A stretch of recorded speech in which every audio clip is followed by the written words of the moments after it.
Y si un amigo te pregunta y te dice, oye, ¿y tú cantas? ¿Y cómo se diría esta expresión quechua? ¿Y tú cantas? ¿Cómo plantearíamos una pregunta o una expresión interrogativa en el quechua?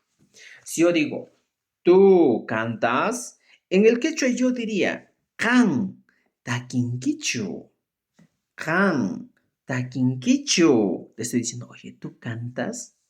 Y tus dos posibles respuestas podrían ser Ari, sí, taquini, Ari, taquini, o simplemente una respuesta negativa, mana, mana taquinichu, mana, mana taquinichu.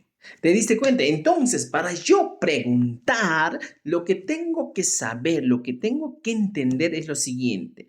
Hemos dicho que can siempre va a tener la terminación inki. Dirías, cantusunki. Esta sería mi expresión. Pero, ¿qué va a pasar? Si yo quiero preguntar si tú bailas, entonces simplemente le agrego el chu y el signo de interrogación. Canta kinkichu. ¿Tú cantas? Canta kinkichu. ¿Tú cantas o tú bailas? Cantus quichu. Cantus quichu. Esa es la expresión interrogativa. Tupa con anchiscama.